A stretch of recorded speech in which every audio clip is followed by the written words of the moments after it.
Today, still wanted by the government, they survive as soldiers of fortune. If you have a problem, if no one else can help, and if you can find them, maybe you can hire the A-Team. Wakey,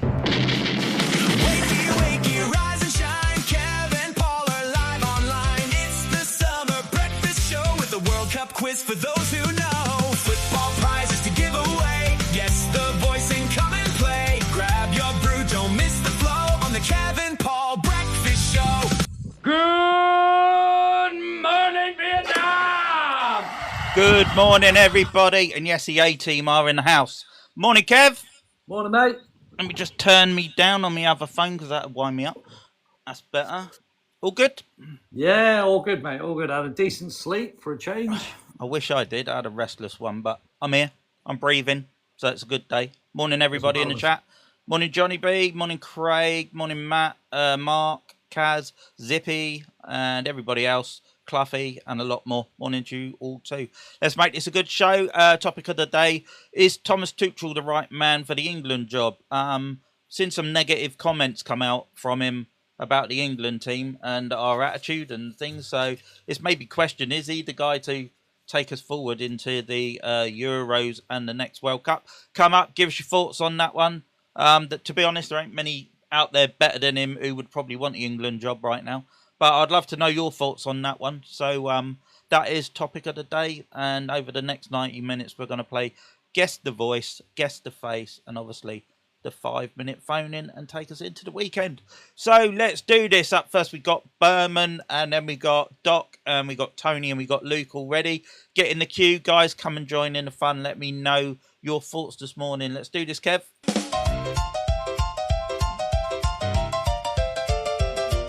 The Kev and Paul Breakfast Show. 5-minute phone in. Good morning, Berman. How you doing, sir? Morning, very well, Good thank you. How are you both? morning. I knew he'd be a handsome bastard. I just knew it. Are you all right? I'm very well, thank you. How are you? Yeah, I'm good, man. All good. What's your Good. secret? Moisturization and melanin. I don't think that's very Have you much- got kids? I do, yeah, one kid. Oh, you're doing really well. That and won't he's last. got That kids. won't last. Kids There will you age you like anything. What's your thoughts on Tuchel, mate?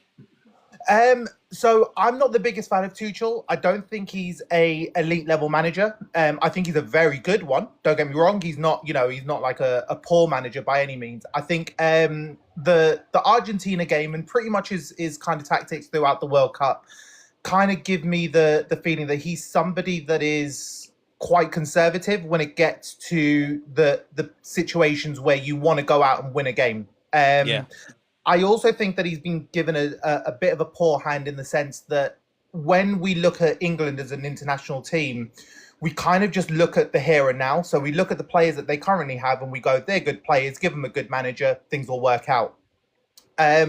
Typically, that's not how international teams that have built their way up to winning international tournaments have done it. If you look at sort of Germany after 2002 getting hammered by England in that 5-1, they went back and completely changed the grassroots and the way that they kind of produce players in the first place. They put a massive emphasis on coaches, and they started to bring through players that played a particular way, played in a way that allowed them to have a international structure, and then went out and started winning trophies sort of about 10 years after the case. The same situation in Spain. They carried on finishing in quarterfinals, semi-finals in tournaments. They then also had a rejig in the way that they coach, bring grassroots players in, but not just necessarily on the players. They also did the same with their coaches. So the coaches were told, this is how our national identity is going to be. You have your constraints within that, but you also have your flexibility in that. And from there, we're going to make the best couple of teams that we can. Yeah. The same is pretty much it's the same pretty much across all major European nations. Even Belgium, for example, they didn't win anything, but that golden generation was developed because they went all the way back. And I think we need a national reckoning all the way through. And I think the perfect kind of figurehead for that, for me, would be a Cesc Fabregas. He's a young manager, done exceptionally well at Como, understands English football, has a love for England generally because of his time here. And just the way that he currently plays, so he averages about 62% of possession in Serie A, which is the highest. And I know Serie A is not the be-all and end-all of leagues anymore, but it's a lot more competitive than international football is. Yeah. He's also built a reputation of playing quite well in terms of having numerical superiority, so he likes to really double down on the pitch. But the one thing that really got me thinking about him is I saw an interview clip where he mentioned if he's 1-0 up, he does not sit back, because what that then allows is invites pressure in. If you're playing against better teams or teams with better players, that pressure eventually, and I've mentioned it several times, if you keep turning the screw, eventually it's going to fall out. And that's constantly something that's happened with England, with Southgate, now with Tuchel. So we need somebody who's going to say, right, I'm not just going to look at who I've got now. I'm going to develop effectively a project. I know people hate the term project in some cases, but for me, he looks like a manager that is quite cerebral. He's been brought up in that Spanish way of playing, which is a lot of the ways that the current best players in England are playing. So that would automatically kind of give him a bit of a grounding to start with the players that he's got currently.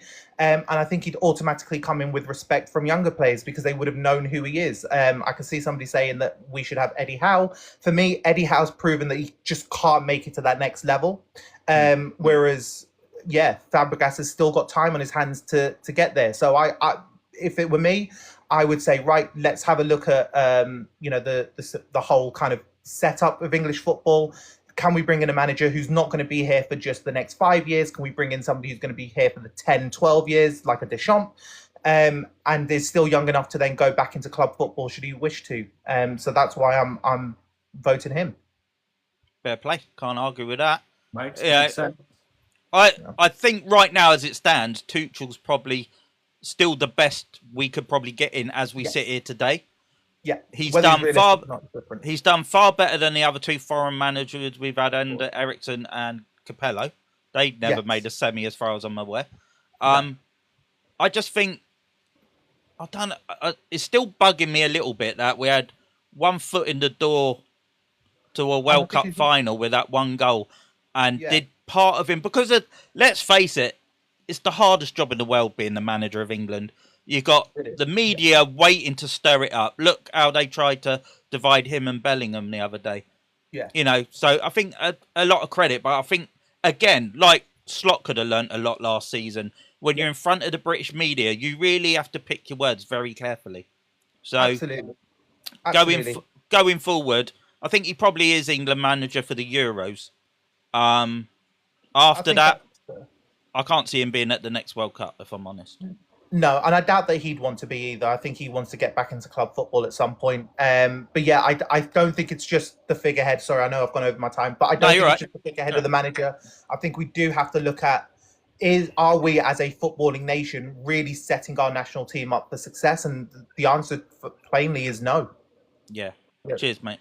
Thanks for coming on. So Berman, I need to drop you a message later. Look out for it, yeah? I'll get in touch with you. Thank you very much. Cheers, mate. Speak soon. All. Cheers, mate. Bye. Thank you. Okay, up next we've got... Oh, no, he hasn't. He's disappeared. We was going to have Doc. Okay, next we'll have DJ Maddox. The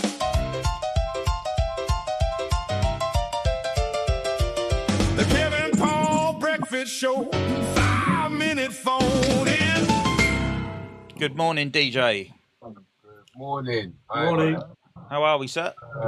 Wait, I'm trying to connect my video. Here we go. Here you go. Hang on, let me just get.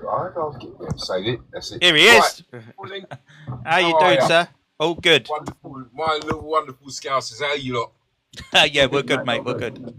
All right. To answer your question, is he the right man for the job? No. But we ain't got anybody else. Me personally, I think we should revert back. I know probably people will slate me off in the comments here. I think we should go back to Gareth Southgate. I mean, he didn't do too badly, did he? Let's have it right. And I know people are like, no, we don't want to go there. But for me, he hasn't done too badly, to be honest. I think Southgate performed way better than I ever expected him to. But he lacks that, again, a bit like the Tuchel thing in the semi the other night. He lacks that killer instinct to go and get the win. I'm not going to go over old ground from yesterday. Yesterday was a great show. Yeah. But we had one foot in the door at that World Cup, and we bottled it by playing defensively. And he has to shoulder that blame, not the players. He should have been on that touchline screaming them to get that ball out and get up the other bloody end. Here's the thing about that, right? We both agree it's on the shoulders of Tuchel, right? It's definitely we talk about that. Do you think he chose the right players to go to the World Cup this year? No. We will never know. You know, we got to a semi-final with an England team. When it come out, I thought was far too light at the back and lacked some, what's the word I want? Some creativity in the midfield. Yeah. Yet we go and get to a semi-final of a World Cup. Something we've only done 3 times. You know. That's right. I just think that I think with the better players, he could have gone forward. He could have gone a bit more than where he ended up this year. I think he deserves a chance. I think every manager definitely deserves another chance. There's no question. We gave it a slot, so I think he deserves a better chance. I think he'll probably do. I think he'd probably do better in the Euros, for one. I would take my chance and sending him into World Cup again if he comes around in 4 years. I would take the chance only because now he's getting to grips with most of the players. Where he didn't take out young Rio Uruguay. He didn't take him out. Didn't take Cole Palmer out. You know what I mean? And there's a vast amount of players that he didn't take out. One included with Trent Alexander-Arnold. Just on a side note, is it true about the rumours about between him and Thomas Tuchel? Do you not know about that? Who's that? Thomas Tuchel and Trent Alexander-Arnold. Oh, okay. What's this about? Well, apparently, I don't know if this is any truth or not. But apparently Thomas Tuchel, had an entanglement with Trent Alexander-Arnold's missus. Yeah, exactly. So maybe you could look into that yourself and see. But that's why he didn't take him out. I've not heard that, but if there's a story out there, I'll try and dig it out and see if there's any truth to it. But he needs to probably reevaluate the players that he did take out and look at what the players that we do have on offer. Yeah. I mean, there was a couple in that squad who really underperformed for me. Madueke being the worst of them. I mean, yeah, I agree. I don't like digging out players and getting on their backs, but that lad, he can get past his man, but he's always looking at the ground. He doesn't look up to see where he's going to cross that ball into. I call him Forrest Gump because he just keeps running. Keeps running. He can run all day, but the end product ain't there yet. And when he gets angry when the ball goes up to the touchline, I'm like, look up. Yeah. Just look up. Everyone knows, just look up. But I think he had to come because there wasn't anybody else that was there. I mean, Saka is injured. I didn't know why Saka went in the first place, to be fair. It's one of these things. Yeah. Anything else you want to say? You got 20 seconds. Nah. No, you're all good. You know what? I'm fed up with the World Cup thing now. So what I'm gonna, I do want to talk about Liverpool. I do want to talk about apparently we're supposed to be in for Barcola now, right? So that's is he gonna be what we need though? No, he's not. He's a left-sided player. We need a right. We've already got enough left-sided players. We don't need him, to be fair. But that money needs to be spent in better areas for me. Yeah, but that's the thing. But let me ask you this then: do you not think that apparently he's good on the right as well? But how good on the right is he? But he's not a natural right player, is he? There's a difference between being able to play on the right and being a right-hand-sided player, isn't there? I 100% agree with you. 100% agree with you. I think that it's split because they still want him because they know that he can do a job on the right, but he's not a natural right-sided player. Yeah. So I'm okay with my left hand, but I'm a fucking demon with the right. Yeah, exactly. Cheers, DJ. Thanks for coming on, brother. Speak soon. You guys never walk alone on them team there, yeah? You too, mate. Speak soon. Cheers, mate. All right. Right, let's get back at it. Up next, we've got Doc. Then we've got Jonesy. We've got Tony. We've got Luke. And we've got Alex. We've got a full list. Let's get through them, guys. Let's find out what everyone's got to say this morning. The Kev Paul Breakfast Show. 5 5-minute phone in. Good morning, Doc. How are you, sir? Good morning, how we doing? Yeah, all good, mate. Good. So, Tommy Tuchel. Yeah, give us your thoughts, mate. I mean, I was in your live the other day and heard you speaking about the England manager's job. You got a great view on this. Listen, I don't personally think he's filled himself with glory, right? And I don't feel like he's necessarily practiced what he preached and done what he was brought in for, right? That's it in a nutshell. The fact that he spoke about, Southgate and the team being more scared of losing games than trying to win them. And we were going to have an identity as a nation and we were going to play our style of play and win or lose, we were going to do it our way. I don't think he can put his hand on his chest and anyone else can say that that's what we see at this World Cup. However, he's not been in the job that long and the rationary impact that English fans tend to do is just too strong for me. It's just far too strong. We've gone from a Southgate where we've had him for 8 years, the longest reigning manager that we've had.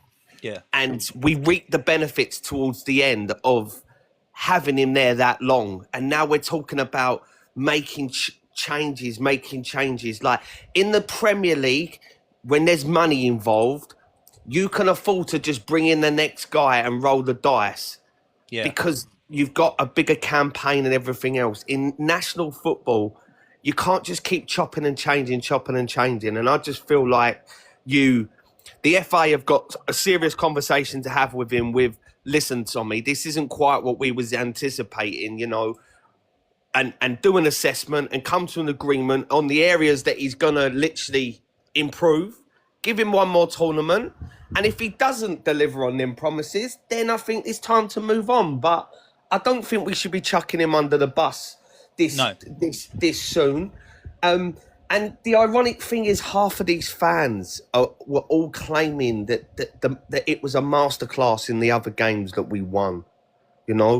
People were coming in my lives every day telling me Dan Burns has got to start so he can head the ball. He brings on the defenders. We got 5 defenders in the box so they can put their head on the ball, or not one of them puts a challenge in. Yeah. That's not Tuchel's fault. Now, Tuchel is at fault for certain things, but I don't think it's fair to just chuck him under a bus and blame him for everything. And that take from the first guy that come on about 12 years, give a manager a job for 10 to 12 years like Deschamps, that's never going to happen unless you're successful, because we are a country that's impatient. We want success now. We don't want to wait 10 to 12 years and build for success. We tried that under Southgate, where he was involved with the grassroots football, making changes to the game. It didn't work.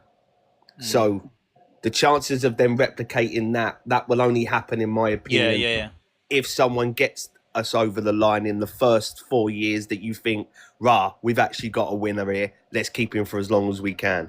I also don't think that the FA was dependent on Tuchel winning the World Cup. If they was, then they wouldn't have renewed his contract before we even went to the competition. Yeah, they would have waited and assessed it.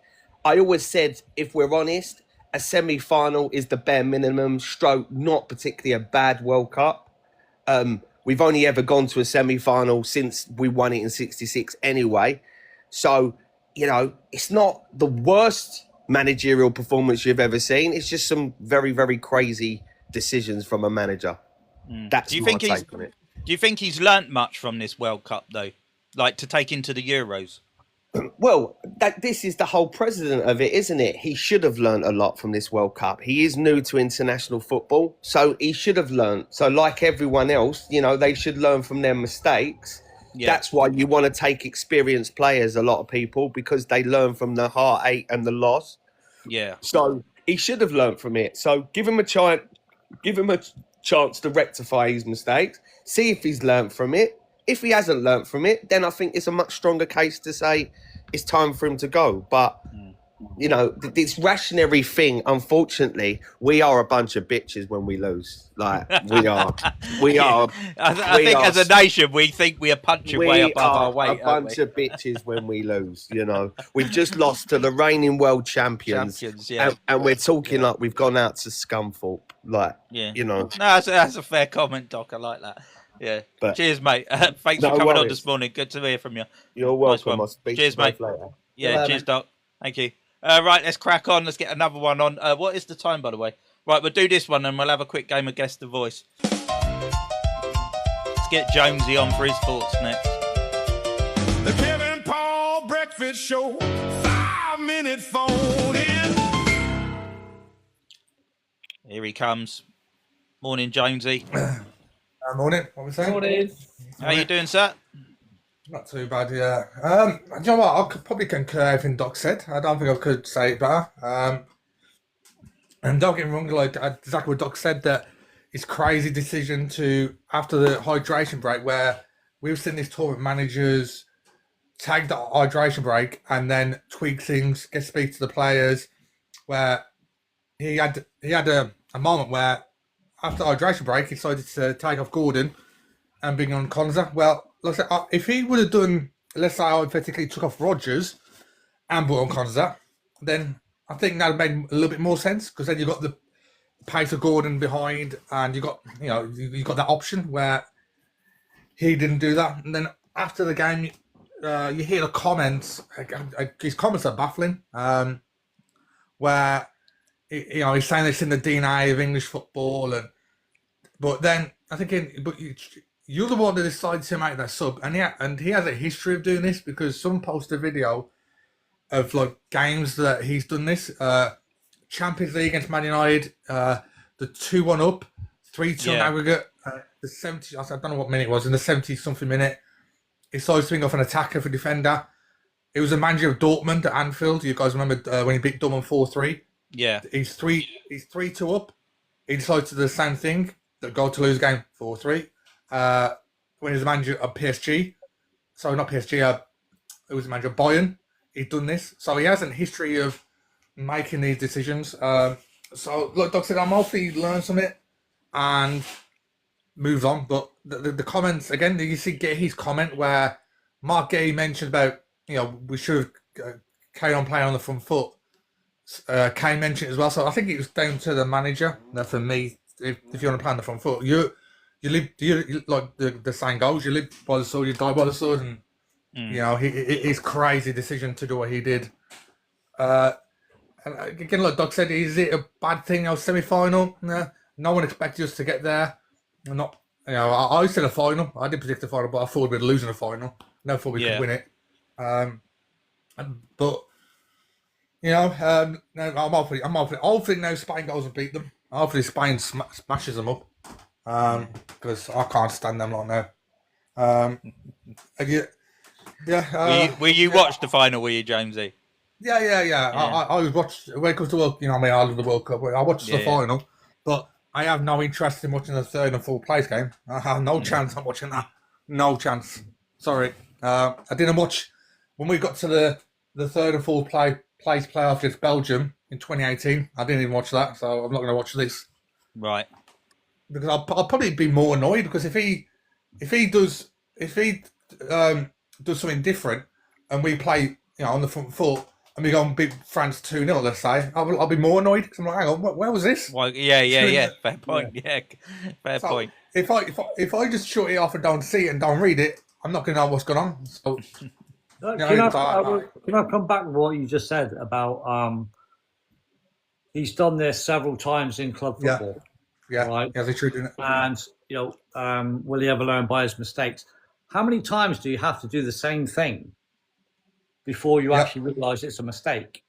Because every single game that you've sort of mentioned, he lost.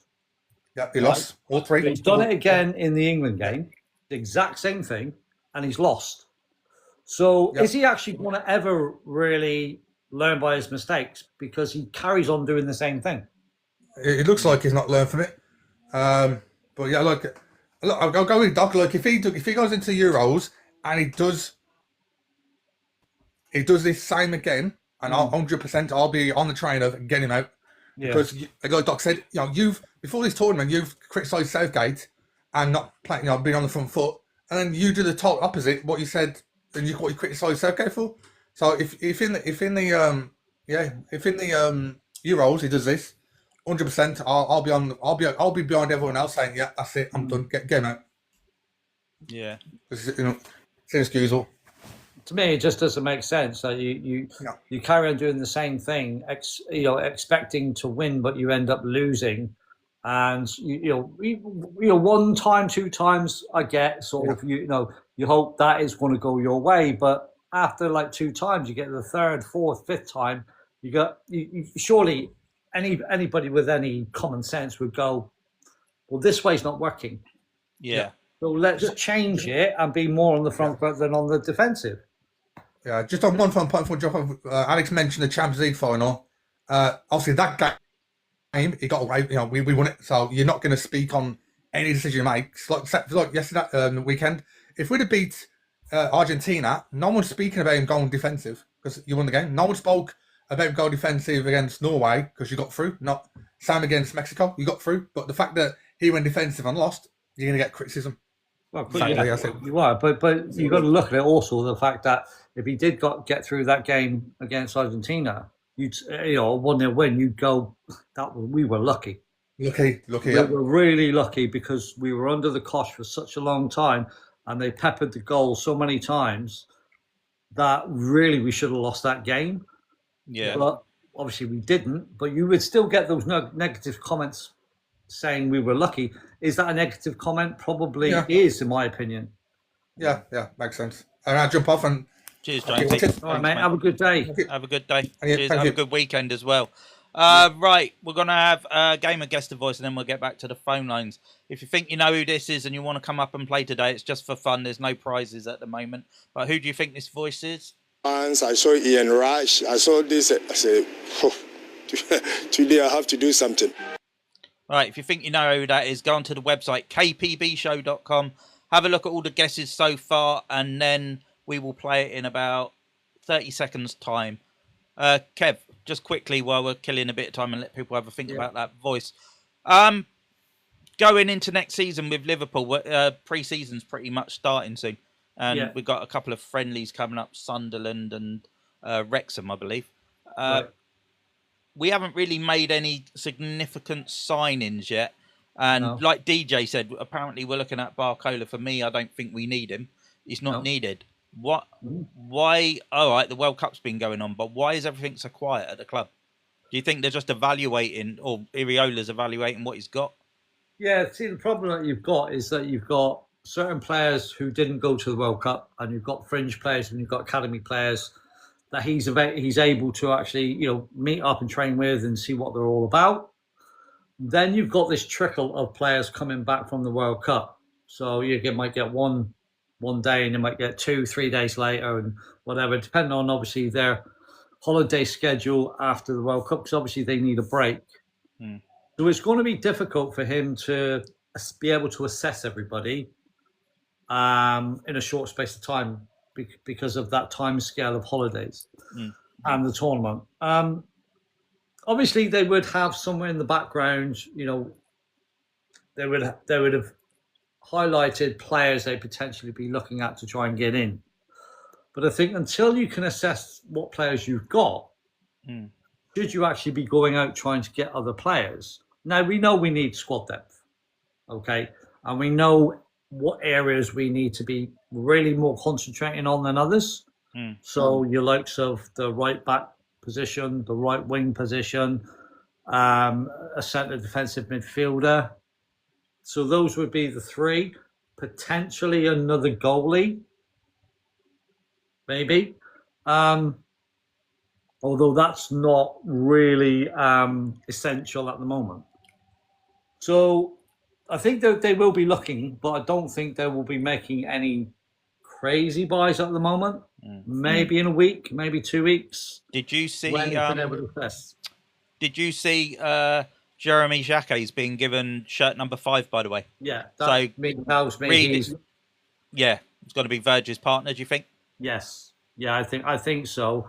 and then obviously develop, because obviously Leone's come back Leone, from a yeah. serious injury, so they've got to, they can't just throw him in. No, They've got to give definitely him not. time to build his fitness up, build the strength up in his legs, which I'm sure he's been doing in the gym and running and stuff.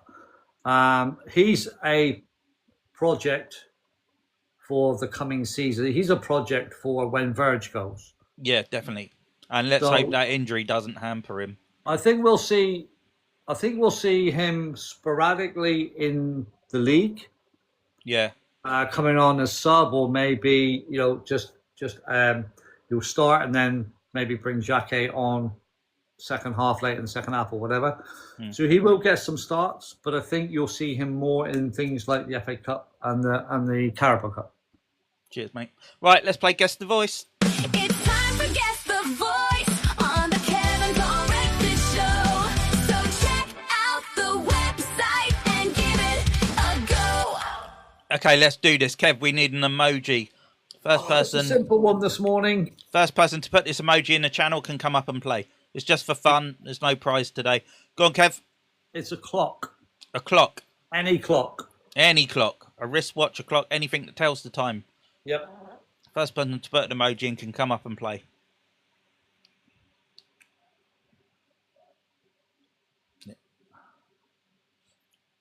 It's Alex. Oh, Alex is already in the queue. Well done, Alex. Let's get Alex on. Morning, Alex. Morning. Morning, Alex. All right, mate. I'll play the voice and you give me a name. Here we go. Once I saw Ian Rush, I saw this, I said, oh, today I have to do something. Okay, who do you think that is, sir?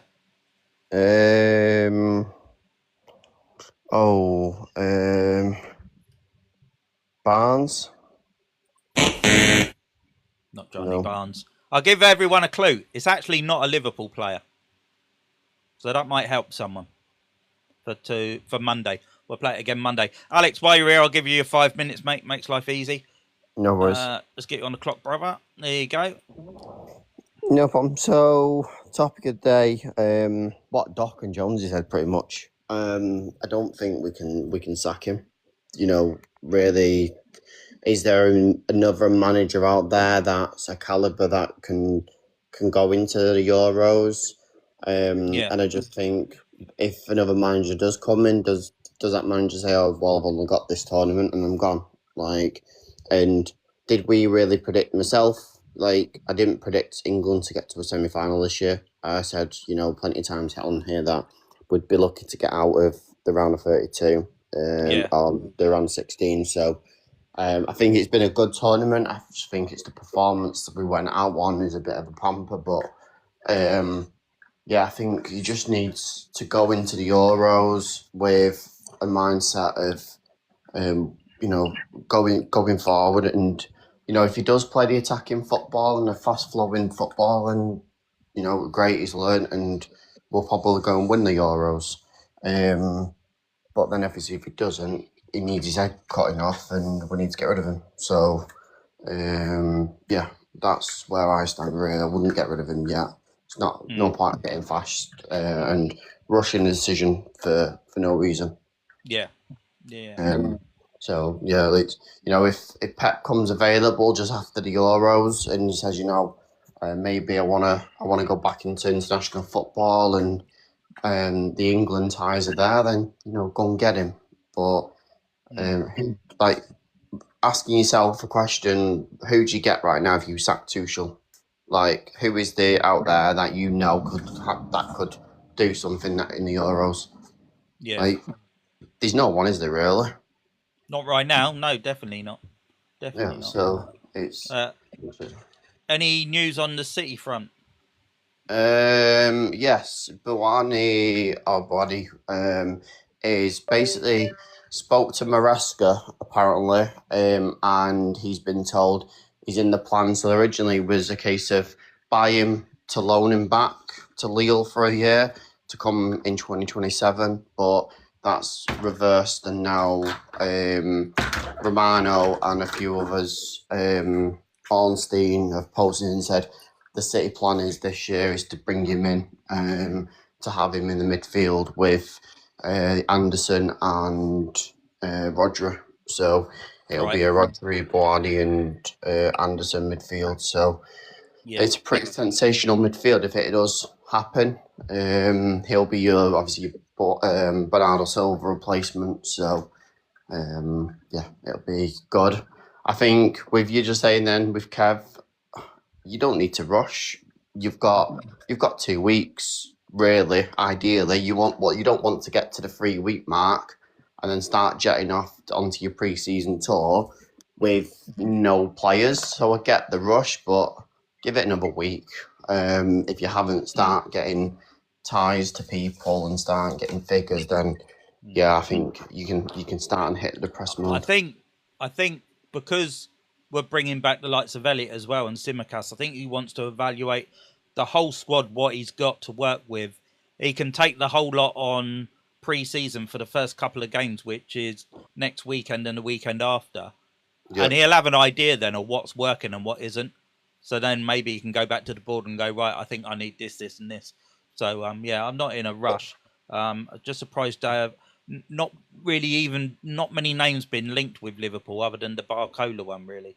So, but as well, I've just said in the chat as well, Edwards has gone on here now. He's been as in marching orders. So, that was a case of he was supposed to, it was all being said that he was staying. So if he's gone, maybe now they're obviously trying to find a head of recruitment and the planning behind the scenes with that. So you're not going to just go into the transfer market with, a temporary recruitment and then be like, oh, well, the head of recruitment now doesn't want these players. So then you're going to have to either pull out of things or it's too late. So you need to get your recruitment back in, get all of that sorted, and then, you will probably then go back into the market and be prepared to pay the 100 million plus for players, because that is what everyone's pretty much being quoted at the moment. It seems to be a fashionable figure at the moment, doesn't it? I've done a video on it a while back. Yeah, but cheers, Alex. No worries, thanks very much. Hello, mate. Oh, you done it? Yes. Right, cheers, mate. Thank you. Right, we will get another one on. Let's get Luke on. He's been waiting patiently. The Kev Paul Breakfast Show. 5-minute phone in. Good morning, Luke. How are you, mate? Luke. I'm good, thanks. Yeah. How are you? What's your opinion on Thomas Tuchel? Same with everyone else. It's hard. Who else are you going to get there, isn't it? Yeah. Yeah. The only one available, well, not available, but the only one that would do a decent job would be Pep. Yeah. And is he ready for international football yet? I don't know. He probably just wants a break, doesn't he? Yeah. Did you watch those training videos yet? Inside Anfield training ground videos? No, I haven't. Are they any good? Look good. You can see there's a bit of intensity in the training. All right. I see bits and pieces. It's been all right. Like what I'm seeing, training wise. Intensity nice. I think the guys are finding it a little bit tough with the intensity of the training. Yeah, which is good. Which is good because under Slot they were barely breaking a sweat, were they? So that's good. No, they're doing tennis balls and all sorts of stuff, which I don't understand. The news about Dom wasn't too bad either. No, that's great news, isn't it? Signed a new 5-year deal to 2031. Yeah. I'm assuming, this is just a guess, he's going to maybe be the vice captain. I wouldn't even be... Well, yeah, for now, definitely. But I think with that 5-year deal in place, I almost think he probably will be our next captain when Verge leaves the club, whenever that may be. That's what I... Well, he's captain of Hungary, isn't he? So, he's used to that role. Yeah. So if he can implement that in being captain of Liverpool... I think he'd do a great job. Yeah. Yeah. Do you not think it's a bit weird that Glazer's Matt is at Forest now? Is he? Oh, is that where he's gone, Glasner? Yeah, he's Forest. I was a bit. To say I was surprised would be an understatement. I was a bit surprised. I'm surprised at that as well. When did he go there? I missed that. That ain't gonna last long.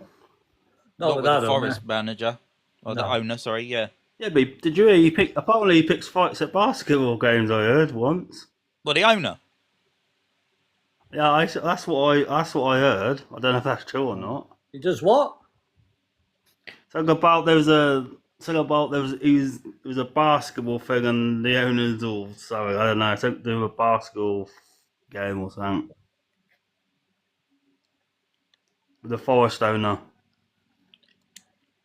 No, I don't know, that's just He does seem one of those blokes who doesn't get his own way, he sulks. Yeah. Yeah. You know, He might be true, but I don't know. I'm just taking Forest were flying under Nuno, weren't they? And he fell out of him, sacked him, and it's gone wrong for him since. Yeah. I think Donny did some more interviews. He said, "Where's Elliott's best position?" Right.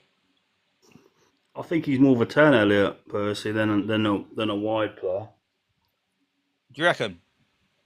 I just don't think he's got the pace. That's the thing. Right. No, he hasn't got the pace. He's not the quickest of players, but he's got that determination that I like. Yeah. Apparently, he also said he wants Curtis Jones to stay, didn't he? Yes, I like. Yeah. God forbid. Yeah, I did raise my eyebrows at that statement. I think there was another link yesterday. I think it was from another. There was another thing. It was like from a Give Me Sport about another player. It was from Bournemouth. Their wide players at Rayan. But I just don't see him playing that. His release clause won't kick in until January, and that's 130 million. It's a lot, isn't it? Yeah. I get it. I'm not a fan of Bicola either, but then again, if Donny thinks he can get something out of him on the left, and then... Well, the thing is, if we go and buy him, that automatically reduces Ngamoa's chances, doesn't it? And at the moment, we've still got Gakpo. So if they're bringing in Barcola, one of those other two is going, aren't they? Yeah. Unless you swap him to the right, is the only other solution. Yeah, I mean, maybe that is the plan. Maybe he is being bought to play on the right-hand side. But why would you go and get somebody who's not naturally a right-sided player? Yes, he can do a job there, but that's I'd rather get him than Arsenal get him, put it that way. Yeah. Again, down to it. Yeah. We'll have to wait and see on that one. Hey, Luke, thanks for coming on this morning, mate. Good to speak to you again. Thank you. Have a good day, mate. Right, the phone line is absolutely empty. Come on, guys, come in. Give us a say. Remember, the breakfast show is for all football fans, just because me and Kev are Liverpool fans. We like to hear about all you footballers out there and who you support and what your club's up to. Just come in, get in the chat, come and give us your 5 minutes. And also give us your thoughts on Thomas Tuchel. Tuchel. Come on, someone must want to come up and chat. It's almost a weekend, guys. We got 49 minutes to fill in.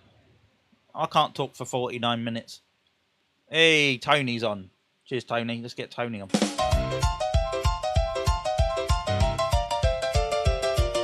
Kev Paul Breakfast Show. 5 minute phone in. Good morning, Tony. Morning, chaps. Morning, Tony. Morning. How about Big Mouth himself, Roy Keane? He talks the talk. Yeah. He's never succeeded. He's not been a great manager anyway, has he? Look where he has been and managed. Yeah, but he talks the talk. Would he walk the walk? Well, I can talk the talk, but I can't walk the walk. He's got a lot to say, but yet again, would he be any good? Nah, not for me. Not for me. I mean, he's not even... Has he even had a crack at the Republic of Ireland? I don't think he has he? Don't know, but I'll give him a go. But he does talk a lot of good.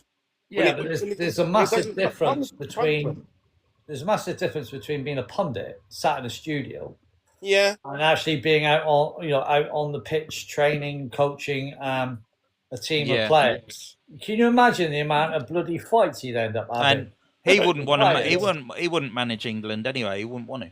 Yeah, no. Very proud Irishman. But going on players, what we should probably go for.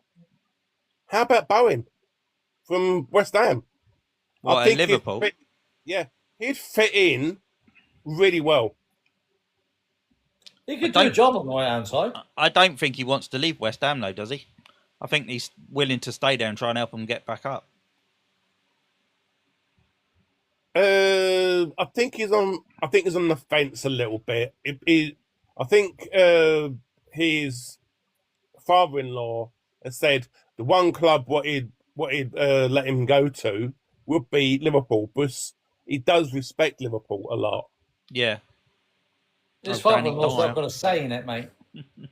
Yeah, but going on the other subject. Yeah, I think it's a make or break season for Elliot. If he can knuckle down and do a decent job, I think he's now down in his position. Right. He does a squad player because he won't be a first teamer. I was going to say, it would. I don't know how him and even Curtis Jones, for that matter. I don't know how those two could cement a starting position in that Liverpool team for me. Yeah. Bench players at best. Not when you consider how long Curtis Jones been there and he still can't hold down the starting position. He's been floating in the team for 6-7 seasons now. Yeah, exactly. Yeah. But you would expect a player to be in the starting 11 after that a length of time. And he's not really improved. If you think enough. about it, he's already peaked, and he peaked years ago. Yeah. There's no more. You won't get anything else out of him. No, that's it. What you see with him is what you're going to get. Going on to right and left back, I think as he has worked with Kirkes, I think he may get the best out of him. But last season, by God, quite possibly, Kirkes was shite. And on the other side, Gomez, if he stays fit, then that's a player what we could really do with. But it's keeping him fit. Yeah, that is going to be very hard. With Connor Bradley and Gomez, the pair of them, the minute you get one fit, the other one's injured and vice versa. So yeah, and also with Gomez, will he ever score a goal? Probably not, mate. But you never know. If he ever did, the stadium would go mental. Yeah, the roof would come off. It would, definitely, Tony. But going on to Ingamoa, I think he should start more games. He's a little. I think he will this season. I think he will. He's a live wire. Iriola will use him a lot more than Slot, I think. Just give him a free run. Because he's willing to put in a shift. He terrorizes defenses. Yeah. The thing is he's still very young. If Gakpo ain't going anywhere, Gakpo's still probably going to be first choice on the left, if I'm honest. Gakpo, I'm on the fence with him. Last season, he was a bit rubbish. But who's the option? Yeah, right now there isn't, is there? So we're going to have to wait and see on that one. Cheers, Tony. Thanks for coming up for your 5 minutes, Cheers, mate. Lads. Have a great weekend. Cheers. So, right, we've got Rock and Bang in there. Let's see who this guy is. The Kev Paul Breakfast Show. 5-minute phone in. Oh, is he going to connect? He is. Morning, Rocco. You're lighting up, but we can't hear you. No, I'm going to have to drop you, mate. I can't hear you. Nothing coming through your mic. Right, what's the time? We are just about gone 10:15. Should we play Guess the Face? Let's play Guess the Face. Come on. Guess the face, it's time to play. 3 football stars are matched today. Name all 3 and win the race. Can you crack our mystery face? Only on the Kev Paul Breakfast Show. Get the handsome devil up. Right, guys. We got a face made up of 3 footballers. Let me get him on screen there. We know one of them is Luis Garcia. Wonder what that one is. We're trying to find the other two bits of his face. So, who wants to come up and play? We can come up. You then get 30 more seconds to stare at it. And then you can give us the other two names. And we'll let you know if you've got one right or not. Okay, Kev, give us an emoji. Bell. First person to put a bell up can come up and play Guess the Face.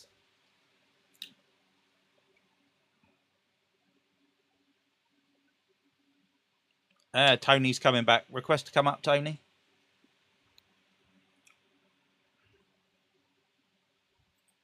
Let's bring Tony back up.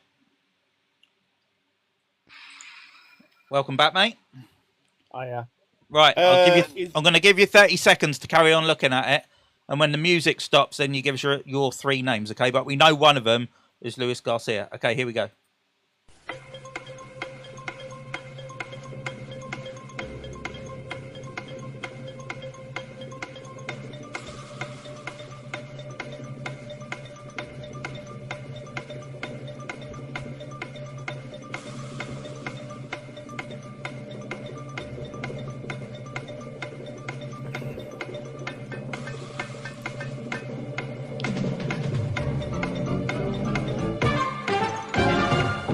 Go on then, Tony. Let's have your three names, mate. Is one of them John Barnes? Give me all the names.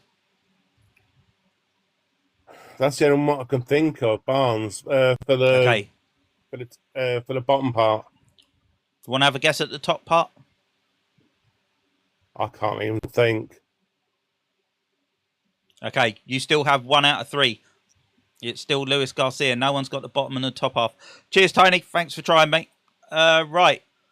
We will play that again Monday. I might actually upload that to the website so people can keep looking at it and try to guess who it is.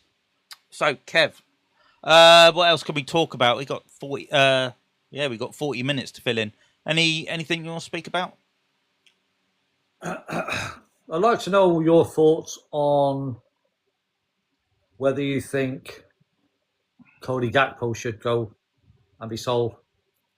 Obviously, we saw last season how poor he was for us, constantly poor. Very predictable. Obviously, Slot not giving Engamoa a chance to sort of step into those shoes, if you like. And prove himself. He would just constantly be playing Gakpo and he'd be doing the same things, and every game was the same. It's poor performances. He did okay for Holland in the World Cup. Seems to play better for his country than his club. Yeah. So do you think it's time he moved on, and then that would free up potentially space and money for the likes of Barcola to take that position? Do you know what? If you take away last season, then Cody Gakpo would have been a decent player if you look through his Liverpool career so far. He'd done very well the season before. I think did he just about make double figures in goals the season before? Yeah, I think. he did. So there's a baller there. Now, I think it's unfair of me to say get rid of him when we haven't seen him kick a ball under Iriola. Iriola's style of play might suit him better.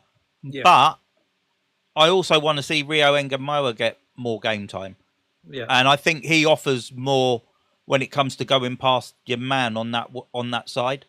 And he delivers a better ball in. So if it's keeping Gakpo but it will limit Engamoa's chances, then I probably would say if the money's right, get rid of him. But if you're bringing Barcola in to play on the left when you've already got two left-sided players there, I think that's a poor decision, because right now that is not an area of the pitch we need to focus on fixing. We've got bigger problems at right back. We haven't replaced Mo Salah. Speaking of which, has he actually said where he's going next? No, I haven't seen anything. Which I find strange. Morning, Big T. I did hear a rumour about Fenerbahce, but I don't know if that's true. Yeah, I've heard several clubs banded about with him. But getting back on the Gakpo topic, what would you do with him? Look, I won't make any secret that last season I destroyed him as regards to slating his performances. Yeah, I think we all did, to be fair. Yeah. But I think Had Slot stayed, I would say get rid. Cheers, James. Right, just because you get the same thing this season as you did last season. Because Ariola's come in and he does things totally differently. He's more on the front foot than Slot. He wants to play that high press, but he's got to make sure that if he keeps him, he presses, and he gets in the faces of the players, and he does things differently, not just constantly cutting in on the right and trying to have a shot. Playing him, and I know we had injury issues up front, but playing him as a striker was never going to work. He's not a striker. He is a winger. But he needs to, if he's going to keep him, and I would say keep him for one more season. Yeah. Let's see what Ariola can get out of him. And even if we get to that point halfway through the season, to the winter transfer window. He could always go in the January window, yeah. Yeah, go in the January transfer window. And get somebody else in. Because he was quite poor last season. Feasibly, where is his price tag? Somewhere between 50 to 70? Yeah, I would say. I know that's quite a broad range, but 60 mil. 60 mil.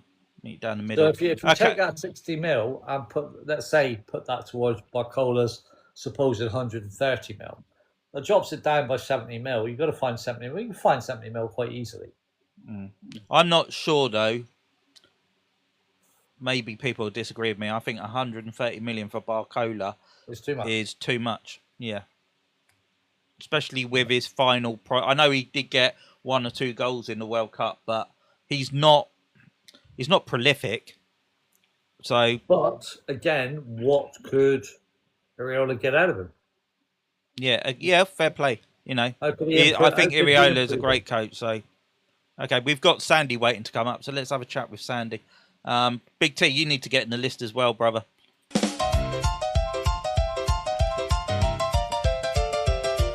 The Kev Paul Breakfast Show, 5-minute phone in. Morning, Sandy. How's you, sir? Morning, boys. Yeah, not bad. Morning, thanks. Sandy. I'm glad you asked that question about Gakpo. Not just because I love Kev's rants about Gakpo, but I think this season is going to be really. I'm going to say what you've just said, but I think that's the same for any player. Players like Frimpong, Kirkez, they're going to be different players this season because our style is going to be so different. And you can't say it will happen, but I would expect them players to be far, far better than they were last season. They've come from clubs. It could be much worse, could they? But they've come from clubs where they're being told to attack. They've played fullback and we're told to attack, and they'll be doing that next season. And the same with Gakpo. He took a lot of stick last year, but and we did play a bit like it the previous season when we won the league. But the whole setup, players like Gakpo were not manufactured. They were coached to play a style of football, and then all of a sudden it completely changed. Even Isak, he was the focus point at Newcastle, and when he came into us, yes, he wasn't fit, and then he had the injury. It was a bit of a write-off season, but he's going to get so many more chances next season. We're going to be getting that ball to him, and I can see him scoring a lot of goals. Hopefully. I do worry that we haven't got another striker because obviously Ekitike is going to be out for a little while. I think we definitely need to get another striker in the door, even if it's someone with a bit of vintage on their age, but can do a job. We need a bit of cover, don't we? I think you're spot on. And I actually think we need a centre-back and a centre-forward that are ready-made. Players that are older, not these 18, 19-year-olds that you spend 50, 60 million on that you think, they're going to be good in 2 or 3 years.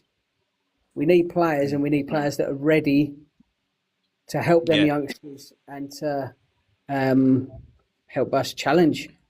Yeah, we won't get Harry Kane, Colin, I can promise you that. He won't want to leave. But why is he going to leave Bayern when he bags 30 goals a season for him? He ain't going anywhere, is he?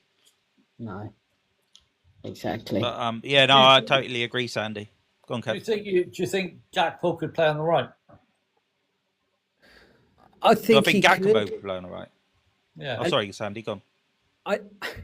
I think if we had a right winger on the right and a left winger on the left, we're going back to how football was several years ago, but that would help Isaac. We would score more goals because I'm an old Isak needs style. balls in. Isak needs balls into the box. He's not. He can take a man on, but he's much better when the ball's delivered to him and he's just got to put it in the back of the net. Yeah, you think And of the he's got goals. the height for it as well, hasn't he? Exactly. You think of the goals we scored with Robbo getting down the wing and crossing, Trent getting down the wing and crossing, because they were on the right side and the defence weren't ready for that ball to be whipped in. Yeah. And last season, we were going down the wing and we'll cut back, we'll either shoot or we'll whip it in. But it's got to be a lot quicker. And by playing a right footer on the right wing and a left footer on the left wing, that you will score more goals. Yeah. I'm really excited. I'm really excited for the new season. That's my point. If you've got Gakpo on the right, being able to cross that ball in, taking it down to the byline, and then you've got, Barcola, let's say, on the left, who's naturally a left winger anyway, then that's perfect because you can whip that ball in. Isak can either get his foot on it or his head on it, or somebody else coming in, maybe Szoboszlai.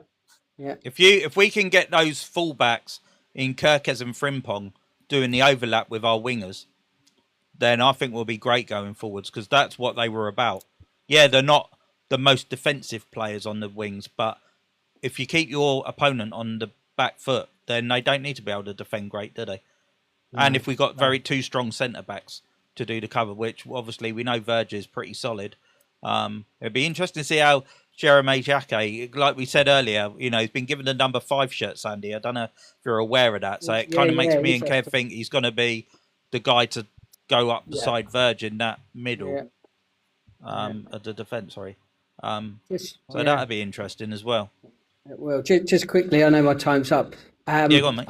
I look forward to Kev's reaction when Gakpo is not listening. I look forward to your reaction, Kev, when Gakpo plays on the right and he shoots every time from the right instead of crossing. Oh, you'll get it. Don't you worry. You'll definitely get it. Brilliant. All right, boys. Keep up. Cheers, Andy. All the best, brother. See you later, mate. Have a good weekend, mate. Bye-bye. Right, we've got a couple of more callers. That's better. Right, up next we've got Ash and then we've got Mikey.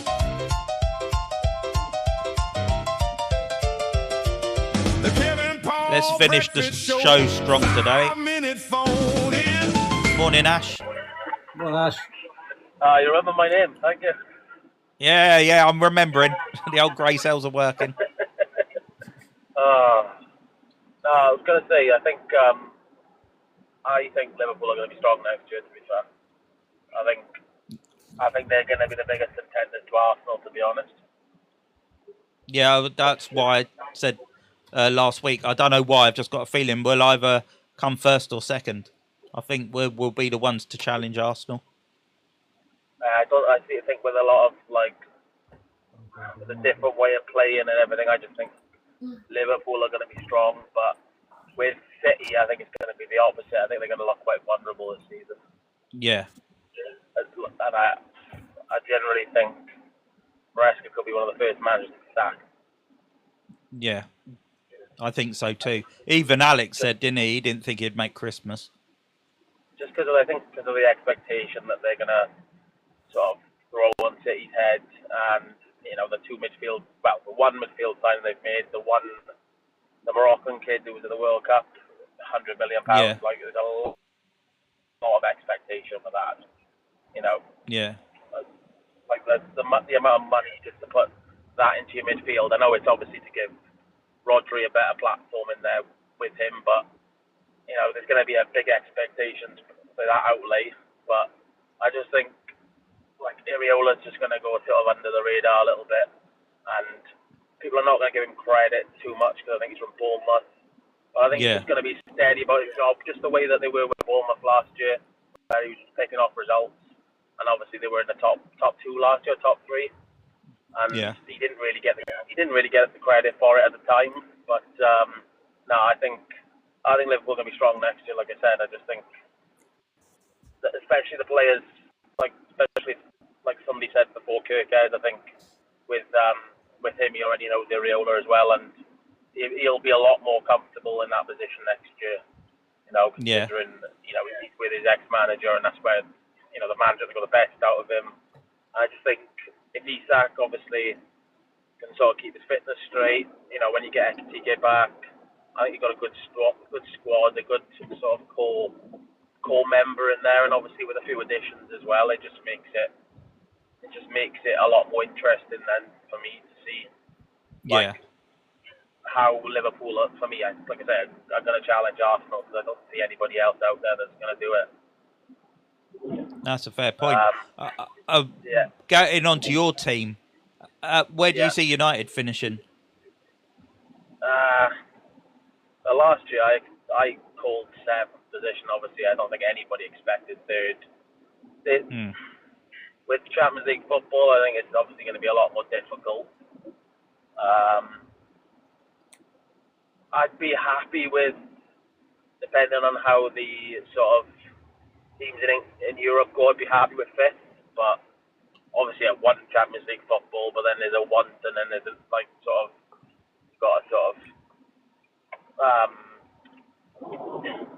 be realistic. I think from what I've seen so far, I think Alonso will do good for Chelsea, but I don't see Chelsea getting Europe, like Champions League football anyway, even with one game a week. So I think obviously Liverpool and Arsenal for me are guaranteed European contenders, like Champions League. I think City will be challenging for it next year. I don't think they're set in stone. Like Spurs as well. I think a lot of people are writing them off, but I do generally believe they could be in a Champions League race next year as well.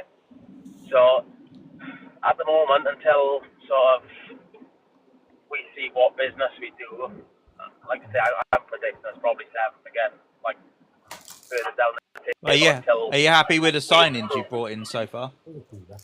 I am happy with the signings. Obviously, we needed experience for one, and we needed a core group, so we needed a few midfielders. But I won't be sort of satisfied with that position until they bring in the player that they intend to bring in, which is a defensive-minded player in midfield.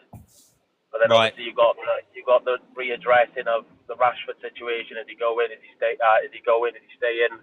Then that's the left wing options open, which we've been linked with Somerville, and then obviously we've been linked with a left back as well. So I know we want Lewis Hall, but with Newcastle and Bruno go in potentially, and obviously with Tonali already gone, it's going to be really sort of difficult to deal with Newcastle.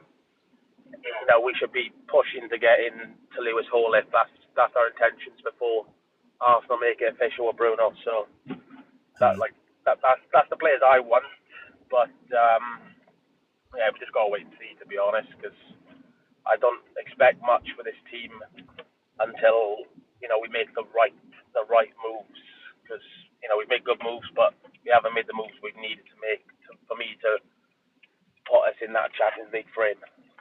Yeah. All right, Ash, cheers, mate. Thanks for coming on, and have a great weekend. Speak soon, mate. Yeah, no worries. Good night, mate. Cheers, mate. Yeah. I think United will finish higher than 7th. I would put them 5th, 4th, floating around there. Yeah, somewhere around there. Well, depending how Carrick does, we've seen it at United so many times. Someone comes in to cover for the manager they've just got rid of. They do okay, so they give them the job, and then 6 months later they're gone, and they've repeated that process over and over again. But I think Carrick, not that I want United to do well, but I think he probably is the right fit at the moment to at least bring some stability back to United. So it'd be interesting. Anyway, let's get Mikey on.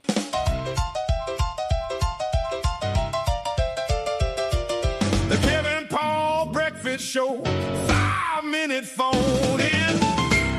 Morning, mate. Morning. How are we? Morning. Yeah, all good. You? Yeah, I'm good, mate. I'm good. So, yeah, I just wanted to come on because obviously I've been listening to like certain podcasts. Obviously, I listen to all the podcasts on all the teams, but specifically the Liverpool ones. And Yes. it looks very much likely that Barcola and Ryan from Bournemouth are two that we want both at the same time for the left and the right. Oh, okay. So that could be interesting. Apparently, we've already approached Bournemouth asking about Ryan and obviously what the payment would be and the structure, because that's Iriola's number one target. Apparently, he wants him back. He wants him at Liverpool with him. Right. And obviously, from what I'm led to believe, Iriola was the one that scouted Ryan. Right. He was like a big influencer in getting him. He went out and spoke to his dad, spoke to his family, and he managed to get him to, because apparently Newcastle wanted him, and he chose Bournemouth over Newcastle because of the chat he had with Iriola. Right. So he obviously got a lot of trust in this lad then. So. Yeah. Well, he played him a lot, didn't he, as well? And yeah. Whenever if you look back now, every time, like, you know, he came off or something, or you seen him doing coaching, Iriola was always talking to him, was always in his ear. And that's why he said in his press conference, as much as, like, you know, I want to ingress myself in the city, I want the players to be able to trust me, because you don't win anything if the players don't trust you. And I just thought, I've not heard many managers say that. No. Well, that just goes to show that the players didn't trust Slot, because they didn't really play for him, did they? Yeah, I think we know that. And that's why I said halfway through the season, I said, listen, these lads have give up for him. They don't believe in him. And it was just the fingers with Slot. It was Tuchel's going the same way. Something's gone wrong now, and he's coming out saying fucking bizarre things. Like when the fans were booing, it's like, well, they're not booing me, they're booing the players. Yeah. But there's a lot more falling out now. Like going on England, Mark Gay's come out and said he didn't like the tactics. He didn't understand why we was told to sit back. And then Harry Kane's come out and said, no, Tuchel told us to carry on attacking. Well, that's clearly not, because if that happened, then why did he bring on three defenders? Three defenders, exactly. Yeah. Yeah, it doesn't make sense. But, do you know this debate show you're doing? Yes, the big So, debate ones. Yeah, listen, I think you should do it on the World Cup, and I've got 5 or 6 topics that I think are really good. Okay, well, I'll give you a bell later, mate. We'll have a chat over it. Yeah. Maybe we can do that for next week. Especially considering what people have said over the World Cup and the debates that I've seen people having and stuff. I think it'll be good. And I think it'll bring in a lot of viewers. Yeah, we can put that together, Mikey. It'd be a pleasure to you, mate. Don't make the questions too hard, though, will you? No, the topic's not going to be odd, but it's more common sense. So we'll see where people are at. Yeah. Yeah. And we'll see. Hopefully, we can get after the debate. You'll get a good understanding of where football's going. Yeah. Without giving too much away. Yeah. No, we'll sort that out, Mikey, mate. I've got a few calls to make today, so I'll give you a bell later. You can fill me in on your ideas, mate. You're off now, and didn't you say you've got 5 days off? Yeah, I'm off now till Wednesday. Oh, nice. I'm looking forward to it. I'm knackered this week. It's hard working in the seat, man. Even though you sat inside and that, people say, well, how can you be out? It's mental. My job's mentally fucking tough. Yeah. And when I've had 2 days of a resident kicking off and is showing behaviours of what he got in trouble for, it's just like you've always got to be on guard, and it's like you can never relax. Yeah, you so can't you've got the heat outside, you've got constantly wondering what he's up to. You've got to watch where he wants to go, because it's been erratic for the past 2 days, just walking into the shop at random times. I'm like, listen, we don't ever do that. So as soon as you start doing stuff that's out of their routine, you know something's up. Right. So it just fucking adds more pressure onto everybody. Yeah, enjoy your time off, mate, and unwind a bit. Yeah, definitely. Yeah. But just quickly going back to the Premier League, we're going to have... It's not going to be a 2-horse race this season. I think you'll be very surprised there'll be a few teams up there. I think we'll see the traditional top 6 come back at the end of the season. Yeah, I think it'll be a close one, I do. I don't think no one's going to run off with it. I can't say whether Liverpool are going to contend yet, because I don't know what signings we've got. As the squad as it is at the minute, we're not going to. I don't think we are. We're not capable of contending. Even though we're going to play good football, and we're probably going to play like Iriola does. We just don't have the players for it. Yeah. Now, I begin to think, we should look at Marmoush at City. Oh, he would be because he's not going to get game time. He's not going to get much game time. The players that City have signed Like Nico Gonzalez is going to play more, and he plays in Marmoush's position. Because that's where he came on for Argentina, like as a forward player. I just think test the waters, and then people say, "Well, City won't deal with us." How do you know if you don't fucking ask? Yeah, very true. Don't ask. I'm not don't being get, funny. Yeah. They sell players to United. They sell players to Arsenal. Football's gone on from like rivalries or we're not doing business with you. We're not doing this. Football's gone on now. It's about money. You offer the right money, the player will come. Very true. It's all about the money. Well, that's. I think the only two teams we wouldn't deal with would be Everton and United. Yeah, yeah. That's That just runs, through history. but that runs really deep, doesn't it? Yeah. Yeah. Yeah. But the thing is with Everton, that's more of like they're neighbour rivals. Yeah. Yeah. I think if they got like a standout player, say they got someone that was really fucking good, I think Liverpool would look at it. Because we've had players that, you know, that we've had them he was training players. at Everton Academy and that. The thing is with City, they don't care if they sell to a rival because they got so much money, they can just go and get whoever they want anyway. That's what I'm saying. So if Marmoush is not going to play, yeah, then and obviously you got to test the waters, him innit? already. Yeah, you don't get if you don't ask, mate. That's Yeah, it. yeah, If they say no, they say no. Absolutely. Cheers, Mikey. Yeah. Thanks for coming on, mate. That's all I'm going to say, boys. Oh, so, You go on, what? Kev. Can I have $5,000? Can you have $5,000? Yeah, he said you don't ask, you won't win it. Listen, I'll pay you in Trotters currency. I'm not putting money. Oh God, no thanks. Cheers, But listen, Mikey. I'm going to put a poster out today anyway, so I've got a quiz tomorrow. Oh, nice. Oh, that'd be nice. Yeah, I'll look out for that. We'll be in it. Yeah. Cheers, So I'm brother. going to do it the same format again, where there's no knockouts. So it's 4 against 4, and we do it on the rounds. But I Yeah, think that was this good, time that. I'm not going to tell you the score after each round, so then nobody Ooh, knows how keep the close. so suspense, nobody yeah. knows who's winning. Yeah. Well, we're Like that. down for it, mate. Yeah, put us Yeah. down for it as All right, well. buddy. All right, Mikey. Right, go on, All I'll the best, catch up mate. with you all later. See you later. Cheers, mate. Right, we got quarter of an hour of today's show to go. And up next, we've got Calum. I'm sure he wants to talk about his Cholton. Cholton. The Kev Paul Breakfast Show. 5-minute phone in. I thought I pressed accept. And then we got Big T, and then we got Nick Weaver, and that will be enough to see out the show.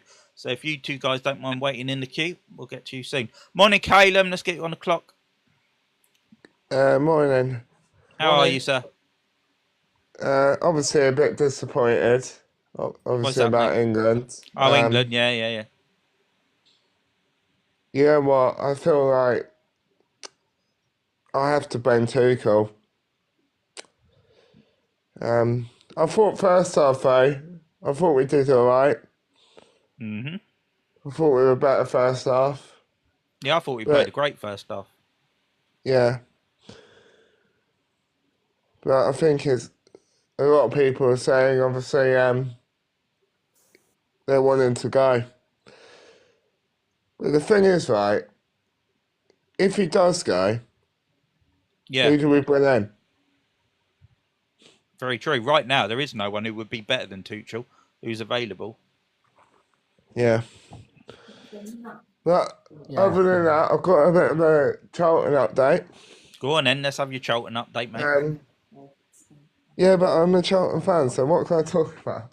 Yeah, no, that's right. We like it. We want other football fans in here. Go on, what you got, mate? What's that? We are due to make another signing today. And that is? We don't know yet. It could be a surprise. You never know. It might be a good player. It will be a surprise if you don't know who it is. Who would you like it to be? Hopefully, a new striker. Yeah, but who? You want Harry Kane? I don't mind. No, he won't come. Who's out there we'll that you would package like, him who you on. think would come? I don't know. There's not many good players, is there? I don't know your division that well, mate. Do you tend to buy from that division? You watch it. Probably be another Luton player. Another Luton player? Oh, is that your Because feeder club? Obviously, Nathan Jones. You know, he used Ah, to manage Luton. Yeah. And you likes a lot of Luton players, so. But Well, actually, it could be Elijah and Baye because I've heard, Elijah and Baye, the Luton striker who he used to play for Luton. Right. We're trying to get him on a free, so. Oh, okay. For 2 years as well. Because you've already got a couple of names through the door, haven't you? Yeah, only two. So if you can get this one and this I'm happy prize, though. yeah. I'm happy we brought new players in. Yeah, getting ready for that season. Obviously, I think it's going to be a tough season for us again. I can't lie. Well, you think you might struggle? Yeah, I think we will, to be honest. Yeah. Obviously, I hope we stay up. I don't want to go back down to League One. That'd be your priority, wouldn't it, to stay in the division? The thing is, if we do, I'll be Nathan Jones out. Will ya? Yeah. You'll want him gone. Yeah. I mean, obviously we're playing again on Saturday against Gillingham. Against Gillingham, that'd be a good game. They're a good little side. Bit of a derby, actually. Yeah. What do you think the prediction is on that one? I think we'll win. Yeah.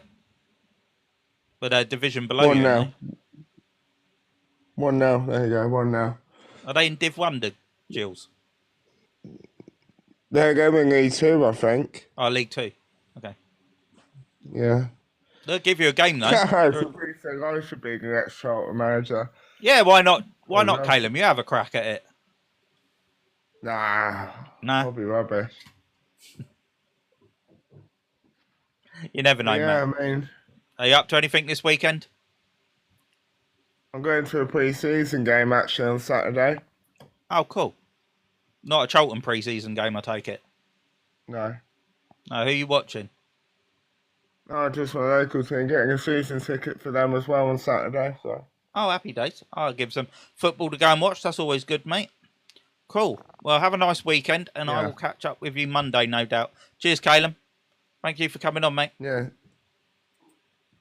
Right. Let's speak to Big T, and then we've got Nick Weaver, and that will see us out.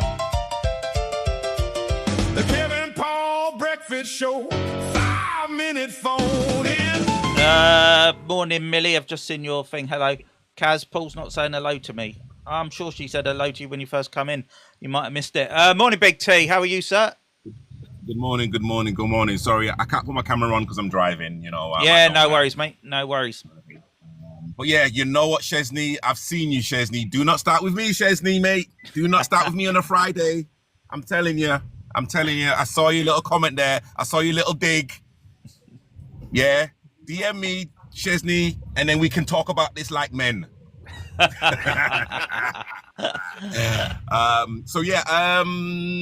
It's gonna probably put in like the questions and answers towards yourself and King Kev. Go what on, have you two learned? Yeah, so what have you two learned about yourself with doing this show, and literally what's the one thing that you would like people to do to like push the show to the next level? Always come on and have a chat, because without you, we got no show. You guys make the show. We always tell you that. And obviously, always give us your thoughts and ideas, because we have taken on ideas before and implemented it into the show, like the quizzes and the games we play. You know, we just want to give the show as much content and keep you guys entertained. So, yeah. Kev? I think some more engagement in the little quizzes and things that we do, because we come up with these ideas and we get sometimes we're sat there waiting for people to come up with an emoji or to get involved in the quizzes to come up, and even if you have no idea, just have a guess type thing. So I think a little bit more engagement where that's concerned, because I like the face one that we've just put in now. I came up with the idea for Paul, but he's the one that does the graphics, so he has to sit there and work quite hard to get all the pictures and everything sorted so we can make a face. But people don't seem to want to engage too much. So I think that's a little bit disappointing for me, as sort of being like co-host of the show, that some people just don't, they sit in the background but seem to be afraid to come up or don't want to come up. Just come up, engage with us, engage with the people in the chat box, engage with us. Yeah, we on don't 5 bite. minutes. Ask us questions. You know, you're more than welcome to come up and just air your view, but also ask us questions as well, because again, I think that's part of the show that doesn't happen very often. Yeah. And also, I would ask everyone in the channel now listening in, it's so important that you smash that like button and hit the repost button while you're in it, because it helps push the channel out. Because I do all the graphic work, TikTok doesn't like having overlays of images on screen. So every 10 minutes I get a warning for it, and then they stop pushing out the live feed. So you can conquer that by hitting the like button and the repost button. That really helps us. Yeah. No, so I've just seen Colin. Is it Colin? Because I'm driving right now. I think it was Colin that said he gets nervous. Colin, I get nervous. Everything I do, I'm nervous.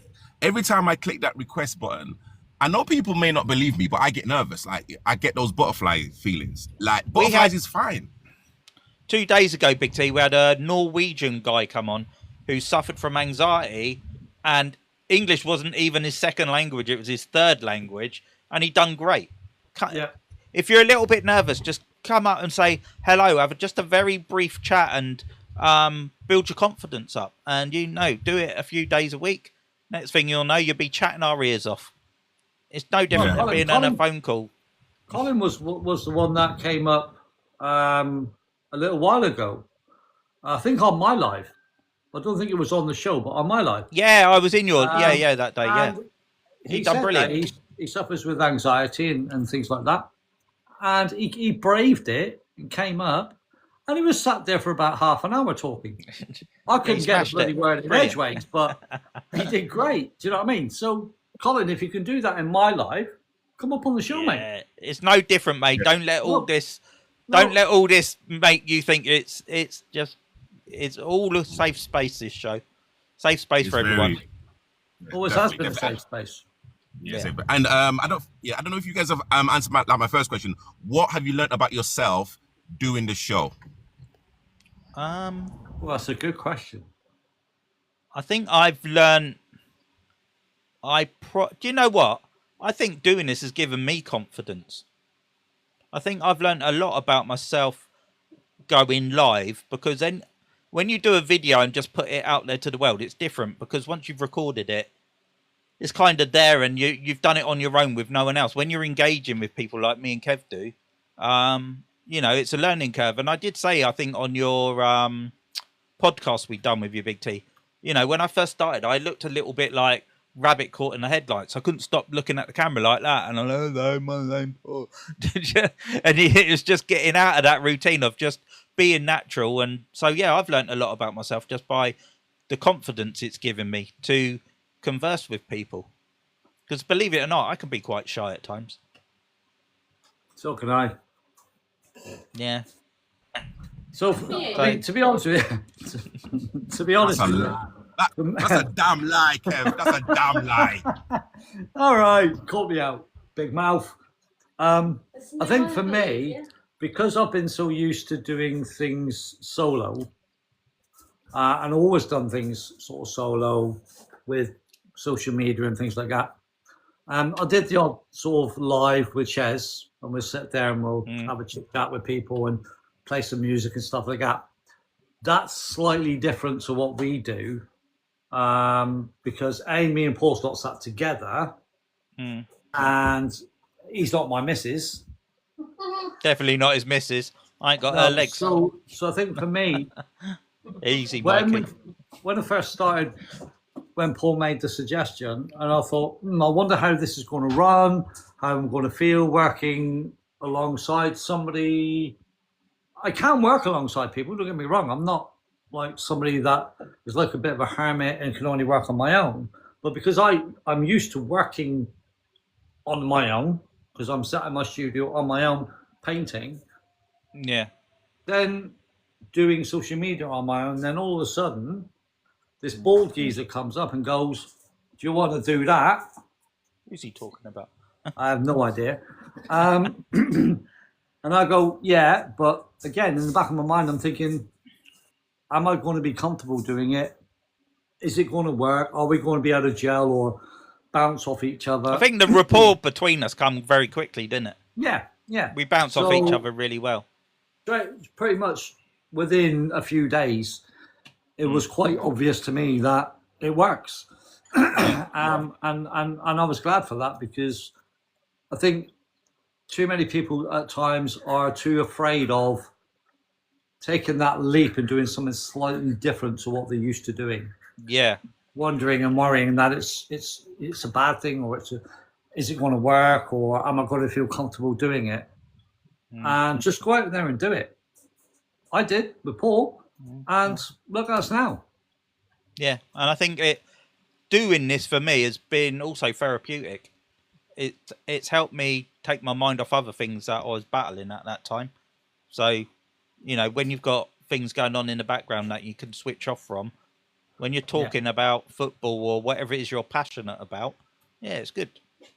Definitely. Cool. Oh, that's fine, Colin. It's not a problem, mate. Briefly, because I don't want to give too much away with people listening in, but Kev, me, you, and Big T need to get together with Berman to have a discussion. Okay. Have a discussion. Yeah, you did. Definitely. A discussion. A discussion. No, honestly, guys, honestly, I mean, you know, I've like said it, you know, I know that I sometimes sound like a broken record, but honestly, like, you guys give so much to the community. You guys give like me a lot of joy just by listening. You know, it's like, you know, literally, if I'm not listening, then you know, you ain't listening, you're missing out. Exactly. That's really why I'm always listening. So. You know what I reckon we need a knighthood, mate. I think that might be pushing it. we might have to settle for Big T knighting us with his long sword. Honestly, you know what? I love you all. You know, King Kev, Kaz, Paul, the other. Yeah, let's not forget our mods as well. They're here every day. They're here doing their job without us. We never say, "Are you coming on today?" They're just here. We don't have to, you know. And that we can't do what we do without the mods, because you know, once it's 9:30 and we go live, my concentration's on whoever I'm chatting to in the box. I glance over to make sure people are behaving in the chat box, but I've got such great confidence in my mods. You know, it lets me and Kev do what we do. And, you know, people forget that because they're not on screen. You know, they deserve a lot of credit. Yeah, absolutely. 100%. Yeah. Big like shout out to everyone. Anyway, that's my few like minutes done. Cheers, Big T. I will give you a bell later this afternoon, mate, all right? Yes, please. Cool. Please. All right, fella. All right. I'll speak to you later. Cheers, mate. Talk to everyone later on. Bye-bye. Cheers. Thank you. Right, let's get our last